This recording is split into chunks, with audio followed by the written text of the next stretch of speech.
એક મિનિટ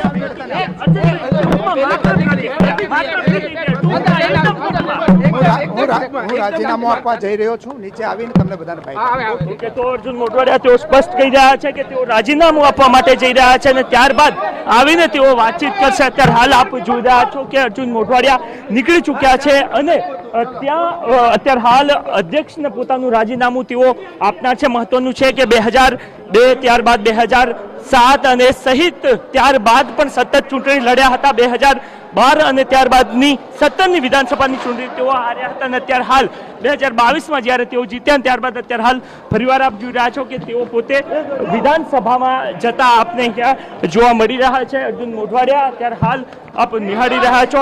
સૌથી મહત્વની વાત એ છે કે એક એવા નેતા કે જેઓ સતત સક્રિય રાજનીતિમાં કોંગ્રેસ સાથે જોડાયેલા રહ્યા છે અને એમની કારણ કે જ્યારે પણ કાર્યકર્તાઓ સાથે વાતચીત કરવામાં આવતી હોય છે ત્યારે કાર્યકર્તાઓ હંમેશા એક વાત કરતા હોય છે કે અર્જુન મોઢવાડિયા એક એવા નેતા છે કે જેઓ પક્ષને સમર્થિત રહ્યા છે, ચાહે કોઈ પણ પ્રકારની સ્થિતિ હોય અથવા તો અન્ય તમામ બાબતો હોય અથવા તો કાર્યકર્તાઓ સાથેની કનેક્ટિવિટીની વાત હોય.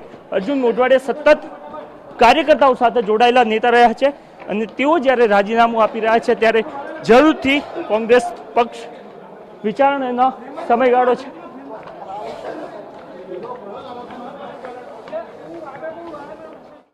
વિધાનસભા અધ્યક્ષને રાજીનામું આપવા માટે કોંગ્રેસને એક જ દિવસમાં બે મોટા ફટકા. અર્જુન મોઢવાડિયા ખૂબ જ વરિષ્ઠ નેતા કોંગ્રેસની કોઈ પણ પરિસ્થિતિમાં તેમણે હંમેશા સાથ આપ્યો છે, પરંતુ આ વખતે હવે કદાચ તેમણે પોતાનું મન બદલ્યું છે અને હવે રાજીનામું આપીને ભાજપમાં જોડાવાની અટકળો હવે તે જ વિધાનસભા અધ્યક્ષને મળી રાજીનામું આપશે અર્જુન મોઢવાડિયા. તો જે રીતે ગતિવિધિ આજે સવારથી ચાલુ હતી, લાગતું જ હતું કે અર્જુનભાઈ હવે કોંગ્રેસનો પંજો છોડવાના છે. લગભગ તે જ દિશામાં તેમની આ કાર્યવાહી શંકરભાઈ ચૌધરીને મળીને તે ધારાસભ્ય પદથી રાજીનામું આપશે. અર્જુન મોઢવાડિયા એક મોટું નામ કોંગ્રેસના નેતાઓમાંનું અને તે જ હવે કોંગ્રેસ પક્ષ છોડી રહ્યા છે, કોંગ્રેસને ટાટા બાય બાય કહી રહ્યા છે. ત્યારે હવે કોંગ્રેસ લોકસભા ઇલેક્શનમાં કેવી રીતે ઝંપલાવશે, કયા ચહેરાઓ થકી ઝંપલાવશે, આ એક સૌથી મોટો સવાલ છે. રાહુલ ગાંધી આવી રહ્યા છે ન્યાય યાત્રા લઈને અને તે પહેલાં જ આ પ્રકારના એક પછી એકના ફટકાઓ એક કોંગ્રેસને ચોક્કસ વિચારથી કરી મૂકે તેવા છે.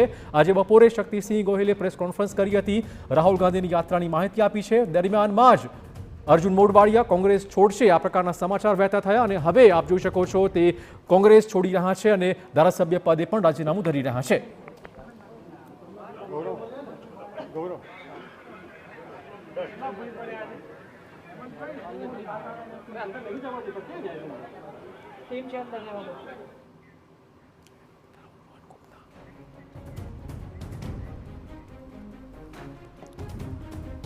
તો ગુજરાતની રાજનીતિની સૌથી મોટી ઘટના આકાર લેવા જઈ રહી છે. એક પછી એક ધારાસભ્યો કોંગ્રેસને છોડી રહ્યા છે.